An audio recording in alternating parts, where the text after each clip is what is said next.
Bienvenidos a Cocóptero. Estos son 5 increíbles datos curiosos a detalle. 5. En muchas ciudades del mundo en los últimos meses se ha visto un fenómeno bastante inusual: filas de gente formada para conseguir un producto específico. Y no es algo pequeño, son cientos de personas esperando horas y horas. Incluso en algunos lugares como Hong Kong o Australia, mucha gente ha acampado para ser los primeros en comprar esto, que no es un smartphone o unos sneakers. Se trata de un juguete sin tecnología. Seguramente ya los han visto porque explotaron en popularidad. Son los Labubu, que son art toys de este personaje llamada Labubu, que vienen en diferentes colores, tamaños y sobre todo precios. De hecho, recientemente se vendió uno de estos de tamaño real en una subasta en China por la cantidad de $150,000. Algo tal vez exagerado, porque han llegado a ser tan populares al punto de que la gente hasta se pelea afuera de las tiendas para comprarlos. ¿Cuál es su secreto? En realidad, detrás de estas inocentes figuras puede haber toda una red de manipulación psicológica, que si no ha llegado hasta ti, pronto lo va a hacer. Estos juguetes existen desde hace casi 10 años, y desde que comenzaron a venderse en la tienda china Pop Mart en el 2019 se hicieron más conocidos, pero su verdadera popularidad subió como la espuma cuando diferentes celebridades comenzaron a mostrarlos en fotos. Actualmente la marca genera más de $1,000 millones al año. Pop Mart ha lanzado más de 300 diseños diferentes de Labubu, y los más vendidos son los que vienen en blind boxes, cajas iguales que no sabes cuál te va a tocar hasta que las abres. Es el clásico sistema gacha, que tienes que comprar muchos hasta que salga el que quieres, y los diseños tienen diferente probabilidad de salir, por lo que unos son más valiosos que otros. Las máquinas de juguetes gachapón de Japón han hecho esto desde hace muchos años, y posteriormente los videojuegos han convertido a las loot boxes en una de las formas más controvertidas de hacer que la gente gaste su dinero. Esta economía de la sorpresa de ventas ciegas ofrece un momento de liberación de dopamina cuando abres el producto, además de una oportunidad de posteo en redes, que a su vez es publicidad gratis para la marca, y todavía falta el extra de que hay un gran mercado de reventa. Si te sale una figura especial, se supone que puedes ganar dinero si la vendes, pero en realidad, ¿qué tanto se diferencia de meterte a un casino a apostar? Es el mismo tema. Lo que emociona no es tener el producto, la emoción proviene de abrir la caja, de jalar la palanca de la maquinita, que hace que quieras repetir y gastar todo lo que traigas. Por esta razón, en muchos lugares se han empezado a implementar medidas contra este modelo de negocio. China en los últimos años ha establecido regulaciones con las blind boxes, y más últimamente por los Labubu. Por ejemplo, edad mínima de compra de 8 años, la figura secreta debe estar dibujada en la caja junto con la probabilidad de ganarla, no deben usar lenguaje que recuerde a premios o apuestas, entre otras cosas. Pop Mart reaccionó sacando más modelos de caja abierta e hizo que algunos packs tuvieran probabilidades menores, una por cada 12 para sacar la figura secreta, a diferencia del tradicional 1 por cada 72. Aunque muchos dicen que las regulaciones de China en realidad son una forma de proteger también a las propias marcas, ya que como sabemos las burbujas explotan cuando se empiezan a ver precios y conductas exageradas en el mercado. La historia ya ha sucedido, como con los Beanie Babies, que pasaron de valer millones a ser prácticamente basura. O qué tal los NFTs, que más que activos digitales firmados en el blockchain, la gente los vio como JPGs de dibujos de monos de precios absurdos, y que ahora ya casi no vale nada. La gran pregunta es: cuando pase su momento dorado, ¿los Labubus van a caer de la misma forma hasta quedar en la lista de burbujas económicas desastrosas, o van a desafiar a la historia y se van a mantener? ¿Se trata solo de una moda efímera para unirse al club, o de verdad le gustan a la gente? Díganme lo que piensan en los comentarios. Y ya que están en eso, no se les olvide suscribirse y dejar su like, eso le ayuda bastante al canal. 4.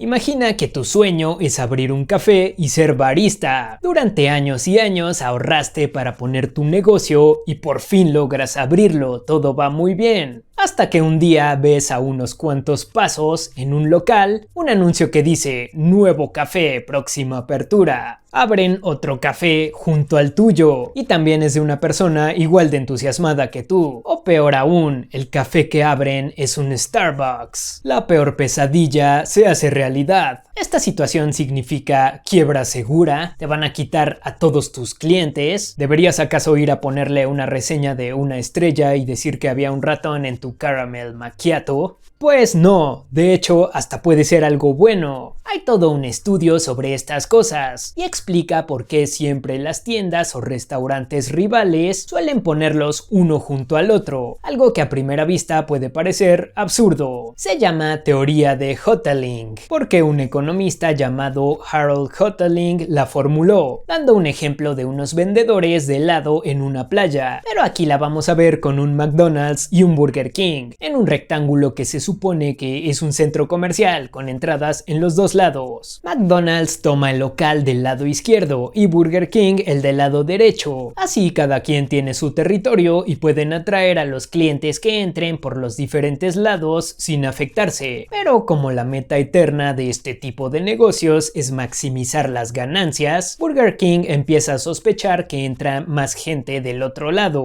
o que podría abarcar a más personas si estuviera más cerca, por lo que deciden mudarse a un local más cerca de la mitad. Inmediatamente esto comienza a afectar las ventas de McDonald's, que ahora tiene menos clientes. Entonces tiene que responder. Toman su local, lo cargan y lo llevan más cerca. Si Burger King ya lo hizo una vez, nada lo detiene de acercarse más, provocando otra respuesta inmediata. Hasta que los dos ya están tan cerca que se vuelve algo incómodo. Y no solo es su locación, también las paletas de color de su exterior, sus promociones y sus precios, además de su menú, se parecen cada vez más. Hay una rama de las matemáticas y economía que se llama teoría del juego, que estudia este tipo de decisiones. Y en este caso, estos dos restaurantes han llegado a lo que se conoce como equilibrio de Nash. Ninguno puede mejorar su posición cambiando su estrategia, mientras el otro no cambie la suya. Entonces todo se mantiene estable y similar, como si fueran gemelos que se visten igual y se copian. Esta paz se rompe momentáneamente cuando llega un tercer competidor, que si llega a innovar ofreciendo, por ejemplo, mejores precios, mejor experiencia o nuevos platillos, los demás tienen que hacer reacomodos dinámicos para estabilizarse, o sea, tienen que copiarle. Al final resulta práctico para el consumidor,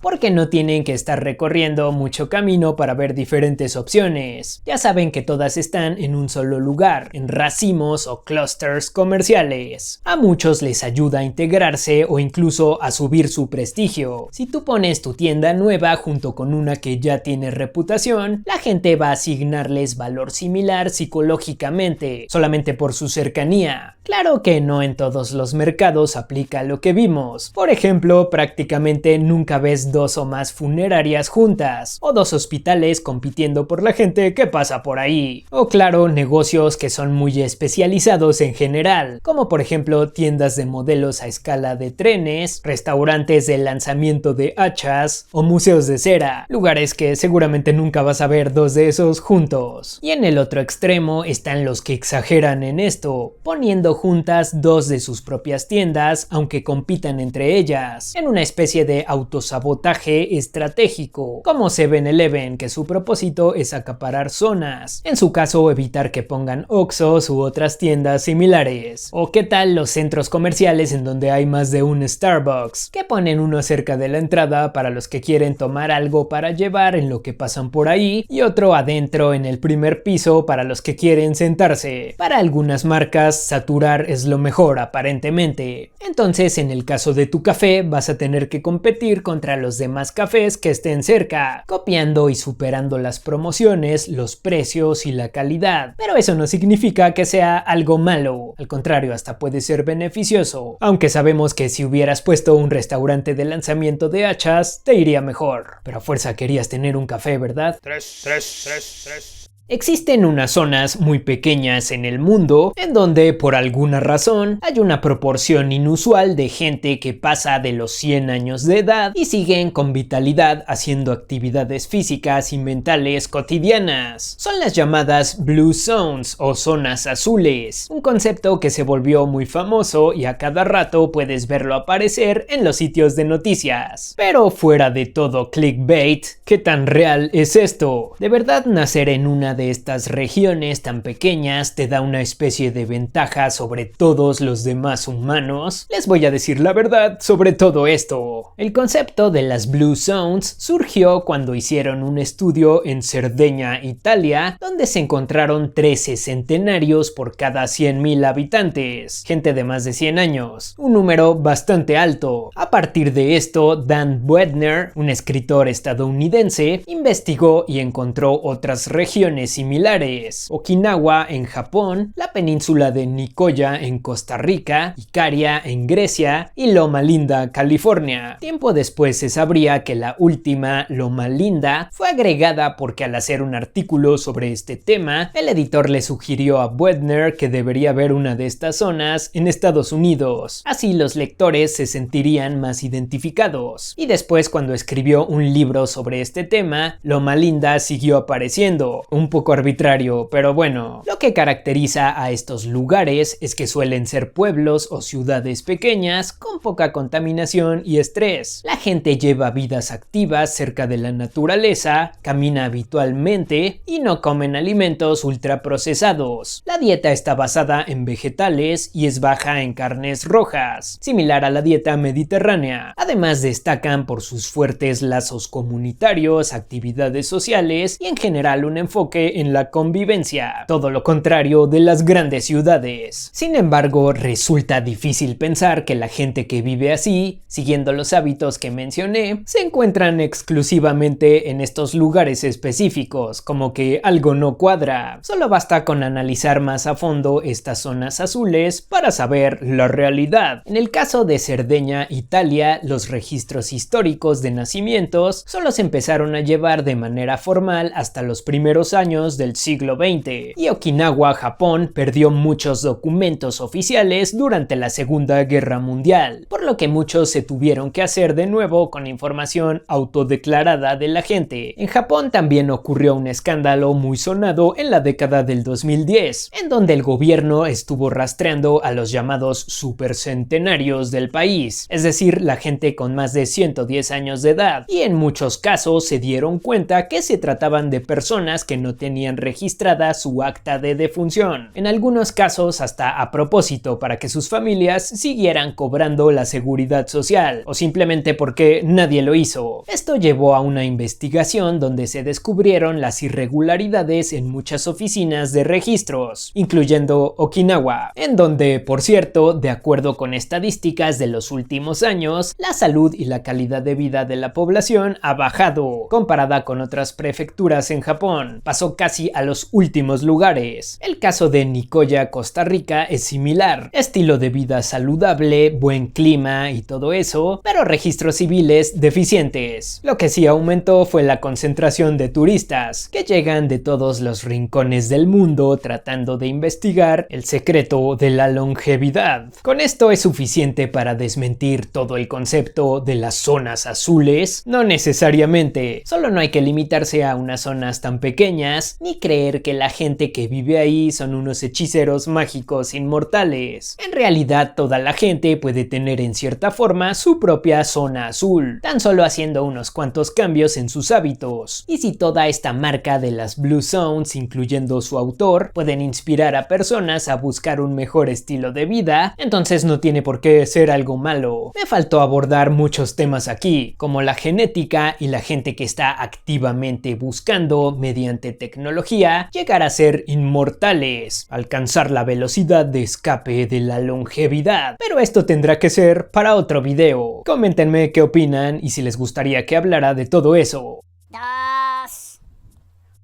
Nintendo está a punto de lograr algo que parecía imposible. El Nintendo Switch se va a convertir dentro de unos cuantos meses en la consola más vendida de todos los tiempos. El PlayStation 2 tiene ese récord desde el 2010, cuando superó al Game Boy, y al momento de ser descontinuado alcanzó la cantidad de 160 millones de consolas vendidas, mientras que el Switch ya lleva 152 millones, y en menos años. El PS2 estuvo 13 años en producción, mientras que el Switch lleva menos de 8. Todo esto después de que Nintendo venía de una crisis. La consola anterior, el Wii U, había sido la peor en ventas y en la recepción del público en general. La gente pensaba que solo era un accesorio para el Wii. La campaña de marketing fue mala y no tuvo grandes títulos de lanzamiento, por lo que vendió menos de 14 millones de unidades. En ese tiempo incluso se hablaba de que lo mejor para Nintendo era dejar el mercado de las consolas para convertirse solo en un desarrollador de juegos, justo como pasó con Sega. Entonces tenían que hacer algo revolucionario, era todo o nada, y decidieron dar ese paso fusionando sus consolas de casa con sus consolas portátiles, que ahora parece algo obvio, pero en ese momento era una apuesta muy arriesgada, y fue prácticamente como si hubieran adivinado el futuro. Ahorita les digo por qué. Aunque Nintendo tuvo ventas bajas con algunas consolas de televisión, los portátiles siempre fueron su fuerte. El Game Boy Advance y Nintendo DS se vendían por toneladas, así que aprovecharon sus ventajas y juntaron lo mejor de dos mundos. Un portátil que fuera al mismo tiempo consola casera, que fuera individual, pero también multiplayer cuando se necesitara, para jugar en donde fuera. En realidad era la primera vez que la tecnología podía permitir algo así. El poder de procesamiento móvil llegó a un punto en el que se podían correr juegos cada vez más complejos. Pero claro, no solo se trataba de hacer una tablet consola de juegos, debían tener un distintivo, que llegó con los Joy-Con, que venían con la capacidad de jugar 2 personas con cada set. Aunque fuera incómodo, era posible, apuntando a los jugadores casuales. Una de las innovaciones de los Joy-Con fue que tienen vibración HD, con diferentes motores que podían simular diferentes cosas, como por ejemplo cubos de hielo dentro de un vaso, aunque esto como que se les olvidó un poco porque casi ningún juego la usa en su máximo potencial. Desde el principio el Switch arrancó bien, superando en pocos meses al Wii U, pero lo que pudo haber sido la clave para llegar al número tan exorbitante en el que están hoy en ventas, llegó 3 años después. Por alguna coincidencia del destino, el esperado juego Animal Crossing New Horizons salió casi al mismo tiempo en el que comenzó la pandemia. La gente ya sabía que iba a estar mucho tiempo en sus casas encerrados, tenían que divertirse de alguna forma. Así que el juego se convirtió en un fenómeno social, aprovechando algo que ninguna consola competidora podía hacer. Cada persona de la casa debía tener su propio Switch. Esto idealmente para que cada quien tuviera su personaje. Entonces, por lo general, cada hogar tenía más de uno. Otra cosa que casi no es mencionada, que también contribuyó al éxito de ventas, es que fue hackeada muy rápido. Por lo menos el primer modelo, similar al Play 1 y 2, que le ponían chip y luego compraban discos quemados. Esto no es lo ideal si eres una compañía de videojuegos, sobre todo si eres Nintendo, pero no se puede negar que también fue un factor. Entonces, básicamente fue como si hubieran tenido una bola de cristal para adivinar cuáles serían los mejores movimientos para el futuro. Prácticamente todo le salió bien. Ahora las otras compañías de juegos parece que se rindieron en el mercado portátil, pero no exactamente, ya que Sony y Microsoft están apuntando hacia la experiencia de juego en la nube. Tienen servicios para jugar por streaming, incluso desde un teléfono, y todo se supone que sin perder en gráficos. Lo único que necesitas es tener una conexión rápida en todo momento. Estos servicios más bien parecen como que están volviendo obsoletas a sus propias consolas cada vez más. Si puedes hacer streaming de un videojuego desde tu televisión, entonces ¿para qué molestarte en comprar el hardware? Por su parte, Valve tiene el Steam Deck, que es una muy buena opción, solo que esta ya entra más en el segmento premium. Es como traer una computadora gamer en las manos, que si sacan una versión más económica y portátil, podría ser un buen competidor del Switch 2. Y por cierto, los precios elevados del Switch 2 también van a contribuir a que más gente siga comprando el Switch original, que tiene precios más accesibles. En conclusión, Nintendo puede ser salvaje en algunas cosas, pero no podemos negar que en el caso del Switch hizo todo de forma correcta, y va a pasar mucho tiempo para que haya otra consola que llegue a competir por el podio de ventas definitivo. Uno.